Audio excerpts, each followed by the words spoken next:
అలా కాంగ్రెస్ వచ్చి ఏడాది పాలన అవుతుంది. ఏడాది పాలన కూడా విజయోత్సవాలు చేసుకుంది. విజయోత్సవాలు చేసుకున్న తర్వాత కూడా అభివృద్ధి అనేది కనపడలేదు అంటున్నారు. వాస్తవం.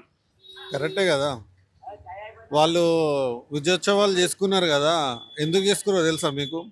వాళ్ళు ఏదైతే హామీలు ఇచ్చిరో అవి నెరవేర్చలేరు కాబట్టి విజయోత్సవాలు చేసుకున్నారు. చెయ్యరు కూడా వాళ్ళు, వాళ్ళతో కాదు, ఫెయిల్ అయిపోయారు వాళ్ళు. అంటే ఈ సంక్రాంతి తర్వాత అన్ని నెరవేరుస్తున్నారు. ఆల్రెడీ రాకముందే ఏమన్నారు?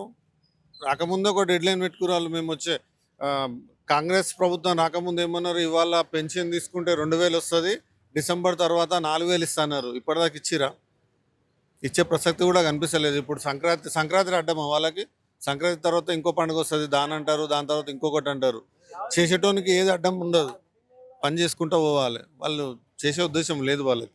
అంటే 6 గ్యారెంటీలు అమలు చేస్తాం అంటున్నారు. అమలు చేసిన కూడా చెప్పుకుంటున్నారు కదా. ఏం చేసిరు? ఫ్రీ బస్ ఒకటి చేసినట్టున్నారు.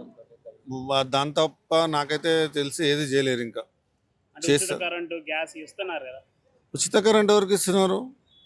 మీరు కేసీఆర్ సార్ డబుల్ బెడ్రూమ్ ఇచ్చిండు, ఐడియా ఉందా? డబుల్ బెడ్రూమ్లో ఇచ్చిన వాళ్ళకు కూడా ఫ్రీ కరెంట్ లేదు.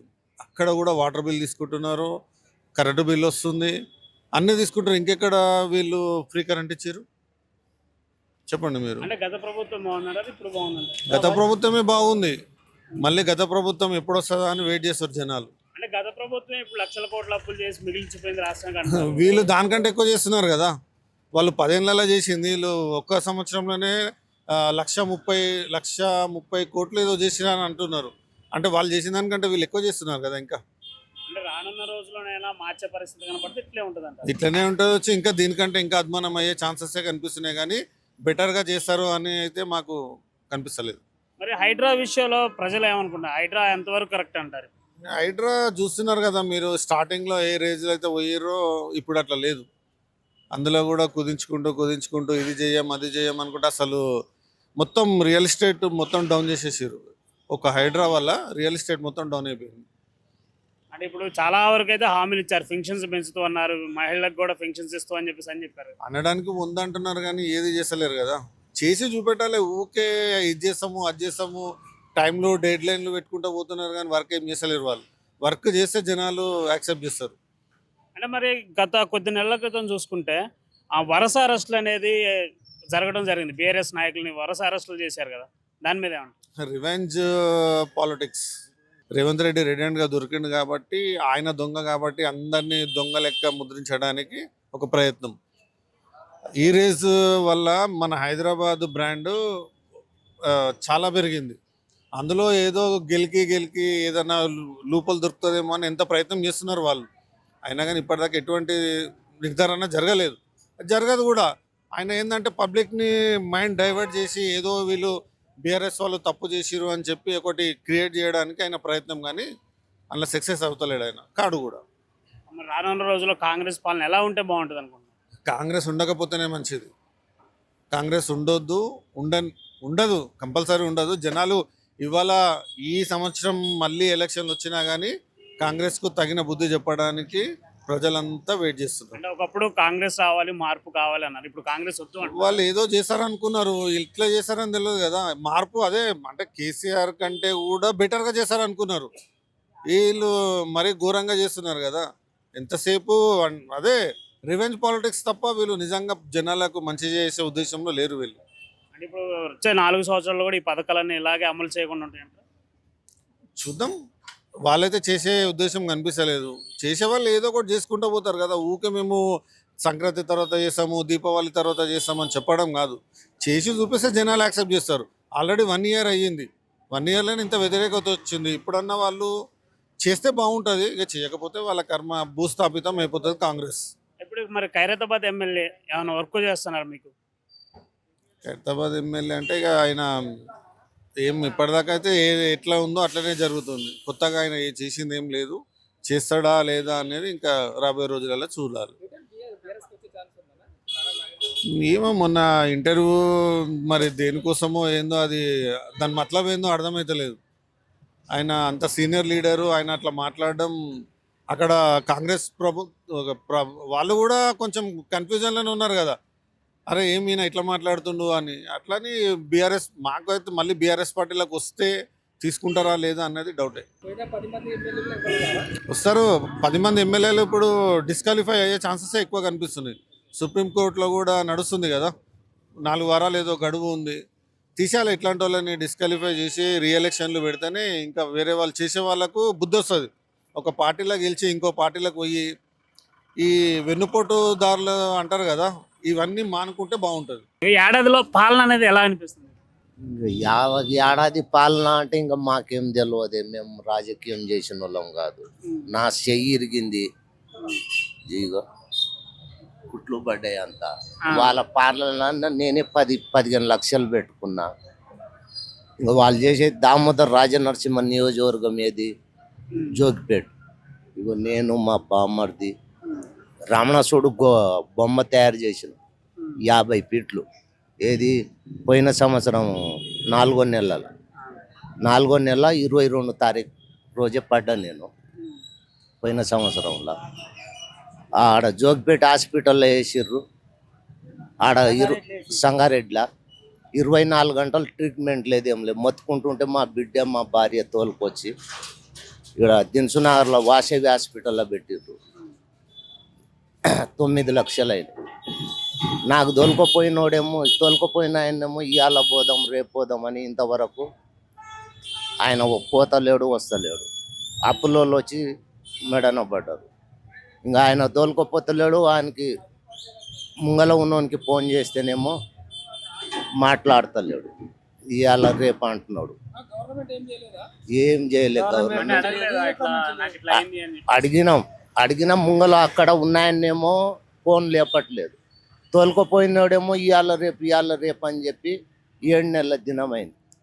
ఇంకా నేను ఆయనకి ఇప్పుడు అడిగితే ఇప్పుడే చెప్పిపోయిండు, ఓ 2 ఫోన్ లేపుతలేడు, 2 రోజులు చూసి డైరెక్ట్ పోదాం అంటున్నాడు. డబ్బులు అడిగిన, కాకపోతే 10 లక్షలు అయినాయి. 10 లక్షలు కాకుండా ఒక 5-4 ఇచ్చినా కానీ నాకు కొంచెం సాయం అవుతుంది కదా, అట్లా గుడక చేస్తలేరు. చేయనందుకు ఇంకో 2 రోజులు చూసి ఆ పేపర్లు ఉన్నాయి, ఆ రావణాసుడు బొమ్మది ఎట్లా ఉన్నదో అది గుడక తీసుకొని ఆ కేటీఆర్ దగ్గరనో హరీష్ రావు దగ్గరనో వాళ్ళ దగ్గర పోయి వాళ్ళన్న నాకు ఇంతో అంతో ఇప్పిస్తారు కదా, వాళ్ళ దగ్గర పోతా. ఇంకేం చేస్తాం, ఇంకా చెప్పలేము కదా. ఇంకా ఆయన మినిస్టర్ రాజనరసింహ దామోదర్ ఆరోగ్య శాఖ మంత్రి అంటుడు. ఆయన గుడక నేను పడ్డ రోజు ఆయన అక్కడనే ఉన్నాడు, అతను అక్కడనే ఉన్నాడు. 6 మందిని పడిపోయినాం. కొంతమందికి 5 మందికి ఏమో మామూలుగా తగిలినాయి. నాకే ఇగో ఇవి ఎంత తగిలినాయి, ఈ దవడలు 2 ఇరిగినాయి. ఇగో ఇట్లకెళ్ళి ఇగో ఇక్కడ చూడు రాడ్లేసి. నాకు ఇంతవరకు ఏం పరిష్కారం చేస్తలేరు వాళ్ళు. కాబట్టి ఈ 2 రోజులు చూసి వాళ్ళ దగ్గరికి వెళ్తా. వాళ్ళన్నా చేస్తారా చెయ్యరా, కేటీఆర్ దగ్గరికి వెళ్తా. వాళ్ళ ఆఫీస్ ఇక్కడే కదా, అక్కడికి వెళ్ళి వాళ్ళకన్నా ఈ మొత్తం ఇస్తే కనీసం వాళ్ళని ఏమన్నా న్యాయం చేస్తారా చెయ్యరా, వాళ్ళ దగ్గరికి వెళ్తా. ఇది వీళ్ళ పరిపాలన మాత్రం ఇది ఉంది. ఏం పట్టించుకోని పరిస్థితి లేదు. ఈ కాంగ్రెస్ లీడర్లు కూడా ఇంతే. ఇవాళ నీకు ఆ లీడర్కి పోయి చెప్తే సరేలే అంటాడు, మళ్ళీ మన దగ్గర రాడు, మర్చిపోతాడు. వీళ్ళ లీడర్లు ఇంతే, వీళ్ళు ఇంతే, వీళ్ళ పరిపాలన ఇంత. ఇప్పుడు ఏం సచ్చినా నేను నా బిడ్డ 2 సావవలసింది. అప్పులో ఊరుకుంటారా, 1 కాదు 2 కాదు 10 లక్షల రూపాయలు తెచ్చిన. ఇప్పుడు మా బిడ్డ గొంతు మీద వచ్చింది. అలాంటి వాళ్ళు వీళ్ళ పరిపాలన ఉంటే ఏంది పోతే ఏంది. కాబట్టి ఈ 2 రోజులు ఆగమన్నాడు. ఏమంటాడో చూసి డైరెక్ట్ వాళ్ళ దగ్గరికి వెళ్తాం. అవి మొత్తం తీసి సాయం మంచిగా ఉంది. ఎంతో అంత సాయం చేసినా జర బాగుంటుంది. లేకపోతే ఆ పైసలకు మా పాప పెండ్లి అయిపో, అప్పులు తెచ్చి పెట్టినా కానీ. భూమి గుడక ఎక్కువ లేదు, 1 ఎకరన్నర ఉంది. అది అమ్ముదాం అంటే ఈ షేక్ పెట్టిన ఈ దవడలకు పెట్టిన పైసలకే సరిపోతుంది. కాంగ్రెస్ వచ్చి ఏడాది గడుస్తుంది. ఏడాది కాలంలో కాంగ్రెస్ పాలన గవర్నమెంట్ ఎలా ఉంది? ఏం గవర్నమెంట్, అది గెలిపించి మొత్తం వేస్ట్ అయిపోయింది. ఆయన ఓటేసి కూడా వేస్ట్. ఏం చేస్తలేడనా, గరీబులకు ఏం చేస్తలేడు ఆయన. ఆయన ఉన్నప్పుడన్నా రైతు బంధు ఇది మాకు ఇండ్లు డబుల్ బెడ్రూమ్ ఇది అవన్నీ ఇచ్చిండు, కానీ ఈయన ఏం లేదు. మస్తు చెప్పిండు 6 హామీలు 7 హామీలు అన్నాడు, కానీ ఒక్క హామీ కూడా ఏం తీర్చలే. రుణమాఫీ అన్నాడు, ఎవరికేం కాలే.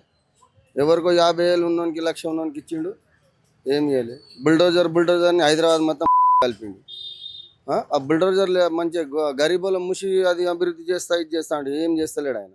బుల్డోజర్ అన్నాడు, అందరిని భయపెట్టిండు, డబ్బులు దొక్కున్నాడు, మూలకు కూర్చున్నాడు. ఏడ ఉంది బుల్డోజర్ నడుస్తుందా? ఏం లేదు ఆయనది. రైతు బంధులు అన్నాడు, రైతు బంధు లేదు. 4,000 పింఛన్ అన్నాడు, ఇస్తుండా? ఇస్తలేడు. అంటే చాలా మంది పథకాలనే అమలు అవుతున్నాయి అని చెప్తున్నారు కదా. లేదన్నా, ఆయన మాటలకి చేతలకు లేడు.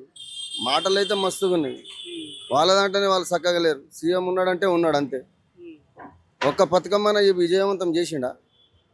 ఒక రుణమాఫీ ఏదో వరకు 1,50,000 చేసిండు, కానీ ఇంకా 2 లక్షలు 1,00,000 ఉన్నోనికి చాలా మంది గాలే. కాకపోతే ఏందో కాంగ్రెస్ అప్పుడు ఏదో మనం వెనకటి నుంచి కాంగ్రెస్ పరిపాలన అని కాంగ్రెస్ చేసినాం, కానీ కాంగ్రెస్ పార్టీ మంచిదే, కానీ క్యాండిడేట్ మంచిగా లేడు, సీఎం మంచిగా లేడు అంతే. శాత కేసీఆర్ కేటీఆర్ అంటే వాళ్ళు ఉన్నప్పుడు ఎట్లుండే మీకు పాలన? మంచిగా ఉండే అన్న, గరీబులకు మంచిగా ఉండే. రైతు బంధు కానీ పింఛన్ కానీ ముసలోళ్ళకు టయానికి పడిపోతుండే. మాకు కూడా పనులు ఉంటుండే. ఇప్పుడు హైదరాబాద్లో ఇక్కడ మేము పనికి పోవాలంటే పనులు దొరకలేవు అడవిలో. బీఆర్ఎస్ కూడా లక్షల కోట్ల అప్పులు చేసింది అన్నారు. అవునన్నా, అది అప్పులు చేసిండంటే పని కూడా చేసిండు కానీ కాళేశ్వరం కట్టిండు, డబుల్ బెడ్రూమ్ కట్టిండు, రోడ్లు వేపించిండు, గిరిజీలు అన్నీ ఎట్లా ఉన్నాయి మన హైదరాబాద్. అప్పుడు బ్రిడ్జిలు ఉండే ఇంతగానో, ఎక్కడెక్కడ కొన్ని లక్షల కోట్ల బ్రిడ్జిలు కట్టిండు ఆయన. ఎక్కడ చూడు నువ్వు, అక్కడ ఎల్పీ నగర్ ఎట్లా ఉండే, ఉప్పల్ ఎట్లా ఉండే, తార్నాక ఎట్లా ఉండే, ఈడ స్టీల్ బ్రిడ్జ్ ఎట్లా చేసిండు, అవన్నీ ఎడికెళ్ళి వచ్చినాయి పైసలు. అప్పులు కావా? అవన్నీ కట్టాలంటే అప్పు చేసుడే కదా. ఏం చేయకుండా అదే తినేసిండంటే అది అప్పు అంటే అది ఏరు. మరి కాంగ్రెస్ వచ్చిన తర్వాత బీఆర్ఎస్ నాయకులు వరుస అరెస్టులు జరుగుతున్నాయి కదా.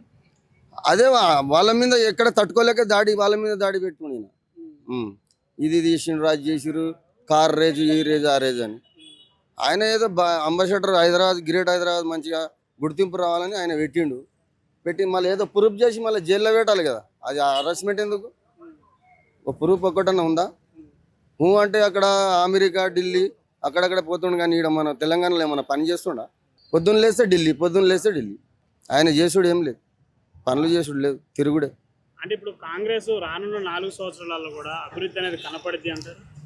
కనబడుద్ది అంటే చేసుకుంటే కనబడుద్ది, చేయకపోతే ఏది కనబడదు. ఆయన చేయాలి, చేస్తలేడు. అంటే చాలా మంది ఏంటంటే వచ్చి సంవత్సరం అవుతుంది కదా, కొంచెం సర్దుబాటు అయ్యే వరకు కూడా చూడాలి. 90 రోజులనే చేస్తా అన్నాడన్నా. 100 రోజుల మొత్తం గ్యారెంట్లు, మొత్తం 6 పథకాలు గ్యారెంటీ మొత్తం అమలు చేస్తా అన్నాడు.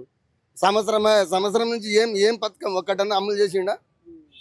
90 రోజులనే 6 గ్యారెంట్లు చేస్తా అన్నాడు. చేసిండా? ఏం చేసిండా ఆయన? చేసుడు ఏం లేదు. రానున్న ఎలక్షన్లో కాంగ్రెస్ వస్తుంది అంటారా, రాదు అంటారా? ఇంకా పబ్లిక్ అభిప్రాయం అది. చేస్తే నాదైతే ఇంకా ఆయన రాడని నేను అనుకుంటున్నాను అంతే. పంచాయతీ ఎలక్షన్లో ఊర్లో పెట్టయితే రాడు. చాలా వ్యతిరేకతలు, ముసలోళ్ళు, పెండ్లీలు, అది మన చచ్చిపోయినప్పుడు రైతు బీమా కూడా ఎవరికి ఇస్తలేడు. ముసలోళ్ళకి 4,000 ఇస్తున్నాడు, ఇప్పటిదాకా 2,000 కూడా గతి లేదు వాళ్ళకి. పాలన అయితే నాకు నచ్చలేదు. ఎందుకంటే అన్ని అని చెప్పారు, ఏవి ఉచితము అని చెప్పారు. కరెంట్ తప్ప ఇంకేం లేదు. రైతు బీమా లేదు, రైతు బంధు లేదు, గ్యారంటీలు అనేది అమలు అయితే కాలేదండి. అంటే ఏడాది కాలంలో నేను అన్ని అమలు చేస్తా అని చెప్పి హామీ ఇచ్చింది. ఒకటే అయింది కదా, ఆర్టీసీ ఒకటే అయింది, వేరే ఇంకేం కాలేదు. కొంతమందికి వస్తుంది, కొంతమందికి రాలేదు. మాకు రాలేదు, పక్క వాళ్ళకి వచ్చింది. ఒక 1 మంత్ ఏమో వచ్చింది, తర్వాత మళ్ళీ సేమ్ కరెంట్ బిల్లు మళ్ళీ. అంటే అందరికీ సేమ్ కనపడట్లేదు. లేదు, ఏం లేదు, వేరియేషన్ ఏం చేంజ్ లేదు. ఒకరికి వస్తుంది, ఇంకొకరు రాలేదు. ఒకరికి వచ్చి ఇంకోళ్ళు రాకపోతే వేస్టే కదా, బాధ అనిపిస్తుంది. గ్యాస్ ఏముందండి, గ్యాస్ కూడా ఇంత ఏం లేదు. అలా ఏం 50 రూపీస్ ఏమో సబ్సిడీ అంటున్నారు. లేదు ఎక్కడండి, 50 రూపీస్ సబ్సిడీ. సార్ 900 చేంజ్ ఏమైంది అది. అంటే రానున్న రోజుల్లో కాంగ్రెస్ ఏం చేస్తే మంచిది అనుకుంటున్నారు? ఇచ్చిన నియమాలు ఉంటాయి కదండి, హామీలు నెరవేర్చే సరిపోతుంది. కాంగ్రెస్ ఇప్పుడు గవర్నమెంట్ అంటే అది గత 10 ఏళ్ళ నుంచి ఏం చేసింది, ఏం చేయలేదు. ఇప్పుడన్నా ఈ 10 సంవత్సరాలలో కేసీఆర్ గవర్నమెంట్ అనేది డెవలప్మెంట్ పని అనేది ఉన్నది. ఏదో కొంచెం కరప్షన్ వల్ల దానిలో కొంచెం ఇబ్బంది అయింది, కానీ మిగతా అంతా ఓకే. అంటే ఇప్పుడు కక్ష రాజకీయాలు చేస్తున్నారు ఇప్పుడు, అంటే అరెస్ట్ చేయడం అంతే కదండి. అప్పుడు కూడా రేవంత్ రెడ్డి కానీ ఇట్లా వాళ్ళ కూతురు వివాహం అప్పుడు అరెస్ట్ చేశారు కదా. నాకు తెలిసి అదే రివెంజ్ అనుకుంటున్నాను. రివెంజ్ అంతే.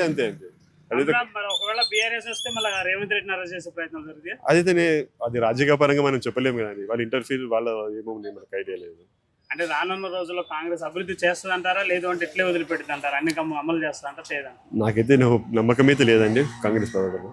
ఏదే కానీ ఇప్పుడు కొత్త ఇల్లు సంసారం ఏర్పరిచే వరకు టైం పడుతుంది. అది జనాలకు తెలియదు. వాడు ముందేం చేసిండు, 10 ఏళ్ళ కూలి ఏం పీకలేదు, తర్వాత దిగిపోయే ముందు పీకేసిండు. ఈయన తర్వాత చదువుకొని పీకుతాడు అంతే.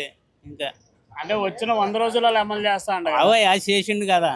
గ్యాస్ సిలిండర్లు వస్తున్నాయి ఇప్పుడు మందికి, 500 కట్ అవుతున్నాయి. ఫ్రీ బస్సు నడుస్తుంది. మొన్న 2 లక్షలు రుణమాఫీ చేసిండు. అన్నీ చేస్తున్నాడు కదా. ఒకటే ఇంకొకటి అన్నీ ఒకటే నాడైతాయా పనులు? కావు కదా. చేసిందంటే కాంగ్రెస్ ప్రభుత్వమే 100% బాగుంది నా ఓపెనింగ్. ఇంకంతే, మిగతా వాళ్ళ సంగతి నాకు తెలియదు. మరి చాలా మంది అయితే బాగాలేదు చాలా మంది బాగాలేదంటే ఇయ్యాలనే ఇల్లు సంసారం కొత్తగా వచ్చింది. నువ్వు ఈ రూమ్ కాల్ చేసి వేరే రూమ్ పోయేటళ్ళకు చదువుకుంటే ఎన్ని గంటలు పడుతుందా ఆ ఇల్లు నువ్వు చెప్పు. తయారున్న ఇంట్లో పోయి సామాన్ చదువుకోవాలంటేనే 4 గంటలు టైం పడుతుంది. మరి దేశాన్ని ఉద్ధరించాలంటే 4 ఏళ్ళు పట్టదా? పట్టదా? పడుతుంది కదా. కాంగ్రెస్ ప్రభుత్వమే బాగుంది. మరి కాంగ్రెస్ వచ్చాక హైడ్రాకి సంబంధించి ఇల్లు హైడ్రాకి సంబంధించి అవునాయా? గీడ ఇప్పుడు గాడ మోరు ఉంది, ఆ మోరికి మొత్తం కానిచ్చి ఇల్లు కట్టారు. మరి అది మంచిది కాదు కదా. ఇప్పుడు మెట్రో స్టేషన్ ఇది ఉంది, రైల్వే స్టేషన్, దాన్ని కానిచ్చి కట్టారు. ఇప్పుడు ఎవడో అప్పుడు గరీబ్ వాళ్ళు గుడిసెలు వేసుకున్నారు, అది ఇప్పుడు కాలాలు పోసి ఇల్లు కట్టారు. ఇప్పుడు అక్కడ ఏమన్నా యాక్సిడెంట్ అయిందంటే ఆ ట్రైన్ వచ్చి ఎక్కడ పబ్లిక్ వస్తుంది, ఎక్కడ ట్రైన్లు వచ్చి తీస్తాయి? అంటే ఇప్పుడు కాంగ్రెస్ చేసే మంచి అర్థం కాక తిడుతున్నారంట. అంతే 100% కాంగ్రెసే బాగుంది. అంటే మరి రానున్న రోజుల్లో వచ్చే ఎన్నికలలో గెలవాలంటే కాంగ్రెస్ ఇంకేం చేస్తాం? అన్నీ చేస్తుంది, ఇంకా అన్నీ చేస్తుంది. చెప్పినవి అన్నీ చేస్తుంది. ఇంకా కొన్ని చెప్పనివి కూడా చేస్తుంది. నాకు తెలిసి కాంగ్రెస్ 100% 100% అదే బాగుంది. కాదు, గవర్నమెంట్ ఎలా పరిపాలన చేస్తుంటారు? గవర్నమెంట్ వల్ల ఏం చేసిండ్రో మాకైతే ఏం చేయలేదు నాన్న. అంటే పెన్షన్స్ పెంచుతామని చెప్పేసి అన్నారు కదా. పెంచిండ్రో ఏమో, మాకు పింఛన్లు మాకు ఎరకలేదు, మాకు లేవు పింఛన్లు. అంటే కాంగ్రెస్ ఎలా పాలన? ఏం పింఛన్ అంటావు? బేవ పింఛన్ అమ్మా. అక్కడ పోయి చూస్తామా పరిపాలన అవన్నీ? మేము ఇంట్లో ఉంటే ఇక్కడ వస్తే వాకింగ్ కరెంటు అట్లా ఏ కరెంటు లేదు, ఇంకెక్కువనే అవుతుంది. 6 గ్యారెంటీలు అమలు చేస్తాం అన్నారు కదా. ముసలి వాళ్ళ పెన్షన్లు పెంచుతాం. మాకే పింఛన్లు లేవు. 4,000 ఇస్తుండో 10,000 ఇస్తుండో తెలియదు. మా గవర్నమెంట్ పింఛన్లే మేము తీసుకుంటాం. కేసీఆర్దే నయం ఉండే. ఎందుకు? వాడు అన్నీ చేసిండు, ఊళ్ళ పొంటి పైసలు ఇచ్చిండు, అన్ని ఇచ్చిండు. ఈడొచ్చి ఏమి ఇచ్చిండు, ఇంకా ఇండ్లు కూలగొడతా అవి కూలగొడతా అంటుండు. మా ఇండ్లు వస్తాయేమో కూలగొడతా అన్నాడు, చెరువు పక్కకు ఉందని. ఆడొచ్చిండు గవర్నర్ అంట, దత్తకు తీసుకున్నాడు అంట, ఒక్కటి కూడా సాఫ్ చేయలే. అక్కడ ఈ గల్లీకి అగో అట్లకెళ్ళి మరి ఇంకా గవర్నమెంట్ ఏమైనా అభివృద్ధి చేసే పని కలుస్తుందా? మాకేది లేదు. చెప్పండి, అది ఎట్లా ఉంది పరిపాలన? ఎట్లా ఉంది కాంగ్రెస్ రేవంత్ రెడ్డిది మంచిగా అనిపిస్తుంది? ఇంకే నాకు ఎవరిది మంచిగా అనిపించలేదు. నాకు ఎవరు ఏం చేసిండ్రు అని మాకెవరు ఏం చేయలేదు. ఆయన ఏం చేయలే, ఈయన ఏం చేయలేదు. మరి ఎవరు ఏం చేయలేదంటే ఓటు వేయించుకున్నారు కదా మీతో? వేయించుకున్నారు, మేము పోయి అడగము, వాళ్ళు ఇయ్యరు. మాకు ఉద్యోగాలు లేవు, ఏం లేవు, గవర్నమెంట్ ఉద్యోగాలు లేవు మా పిల్లలకు.